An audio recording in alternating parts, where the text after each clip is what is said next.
Welcome back to Views with Hughes Agenda News. This is Jerome Hughes, and is Ghostbusters Frozen Empire woke? There's been some discussion online about that, and a lot of audience reactions and stuff are mixed. I just know so far that the movie does seem a little bit dull. Excuse me, I'm trying to back my microphone up. Sorry for sounding too loud. But like I was saying, it seems like the movie was a little too dull, but I can't really see like much wokeness in it. I can see that they were possibly hinting towards it, but I don't know. I'm gonna go ahead and dive into it, okay?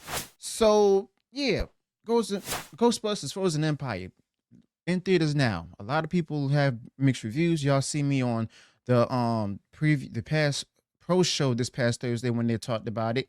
Y'all saw my reaction to it physically, and I just to say I was kind of disappointed, but decided to still go ahead and see it with my wife and stuff. Try to see if we could just be all judgy to the movie like we do with the usual bad movies, okay?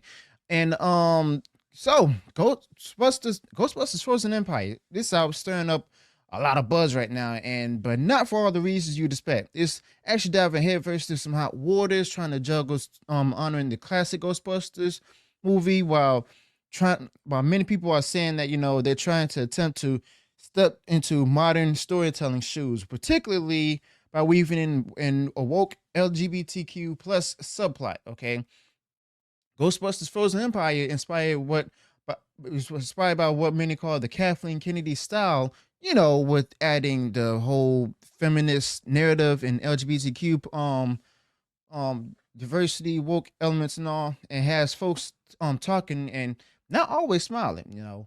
But here's the lowdown, okay? Ghostbusters Frozen Empire tried to be bold, some saying it's like adding a dash of LGBTQ plus representation to the mix, but instead of applause from all corners, it's catching the heat from what some say is queer baiting. That's related to when a movie teases LGBTQ plus things but doesn't fully embrace them.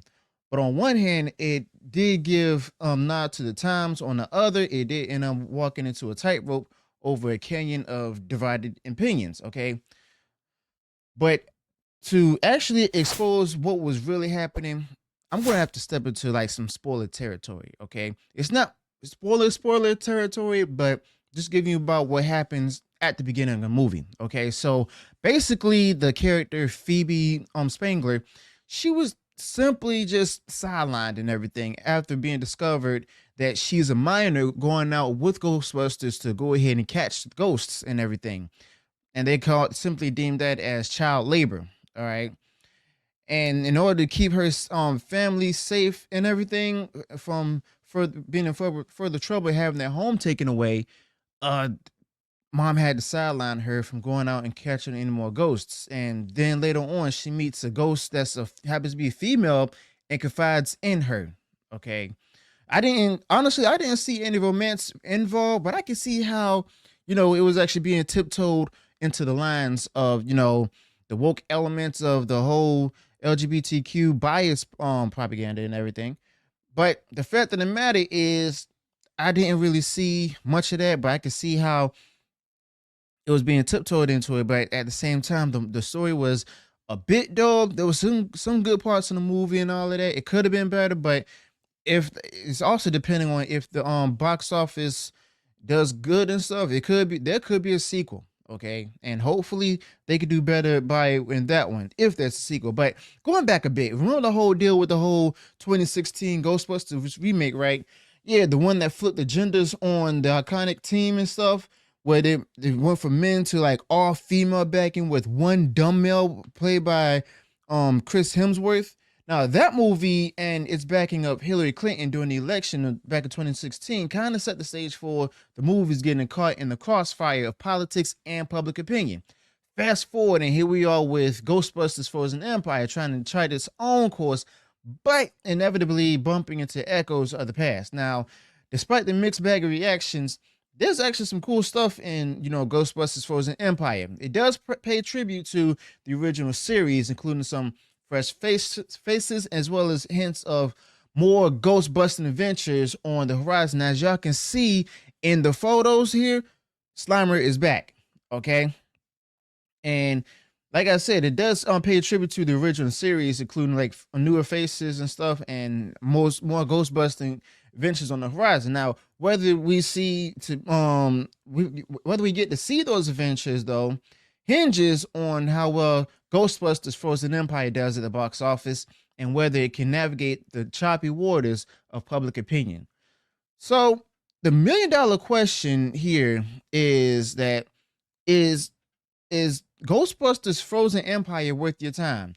Honestly, it's a tough call because I've even seen it online and stuff, and I'll talk more about this. But if you're all about honoring the old while embracing the new with the controversies and all, go ahead and give it a shot. But if you're like a bit wary, like a still bit standoffish with movies that stir the pot a bit too much, you might want to read it up on some more before you decide to see the movie. Okay, but at the end of the day, movies bring stories to life and spark conversations.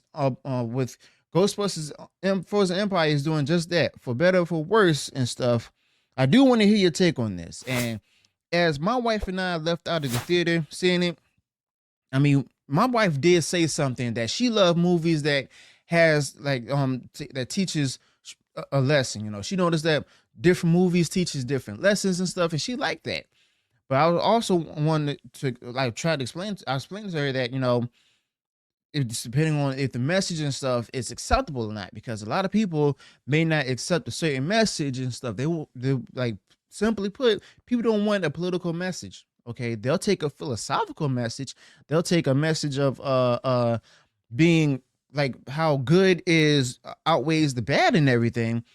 But the fact of the matter is, like, the message in this movie, I didn't really see much political attributes to it and stuff. And with Ghostbusters Frozen Empire and everything, I mean, to be honest with you, I didn't really see any woke elements in it. Now I can understand that people would see how they try to tiptoe in it and stuff, and there was a scene and stuff that showed it, but it didn't really go that far into it. Okay, I mean, I can understand that somebody would like there's people pressuring them to go ahead and do this at Sony and with Ghost Corp film company that's under Columbia.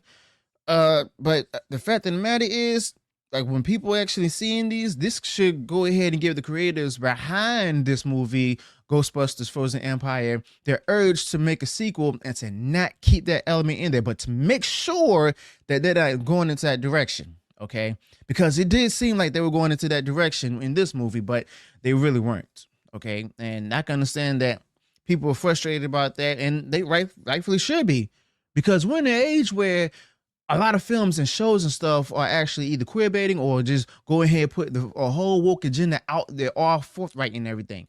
And I'm not bashing them and everything. I'm not going to speaking out against them and stuff who think that they're trying to put the whole woke narrative in this movie and stuff. I get it. I'm not speaking bad about them, and no one should speak bad about them, because for one, it's their opinion. Two, they got the right to say this, to voice their opinion, and three, whether they're right or wrong and stuff, they shouldn't get any pushbacks. All right. But the fact of the matter is, the movie itself is diverse enough naturally. They put natural diversity in it, and like Pro said, I agree with him wholeheartedly. Patton Oswalt's character should have not been in there. Serves no purpose. Okay. I'll be honest with y'all, I really do miss Rick Moranis. I pray for him, but am not sure what he's going through at this time or what's kept keeping him from coming back and stuff. But I really wish I could see him again in the movie, because his character is like basically essential to the franchise itself. I love this character in the first two Ghostbusters movies and stuff. He was fun, He was like, like, he wasn't that particularly funny character that was like served as a punching bag and stuff, but he was a funny character that helped to elevate the plot. He and I still think of him as a great actor to this day. But hey, that's just my take on it, as well as the message that I'm still sharing with you all out there. So let me know your thoughts about this in the comments below. Okay, do you actually plan to see this movie and everything? What's your take on it? All right, so let me know your thoughts about this in the comments below. Also, be sure to include any additional thoughts you might have in those situation and the movie Ghostbusters Frozen Empire itself. If you enjoyed what I shared in this video, go ahead, smash the like button, share far wide across social media. And if you haven't done so already, you enjoyed all the content I put out there, go ahead, subscribe to the channel, click the bell notification, so that way you're notified of future uploads and updates. Until then, peace.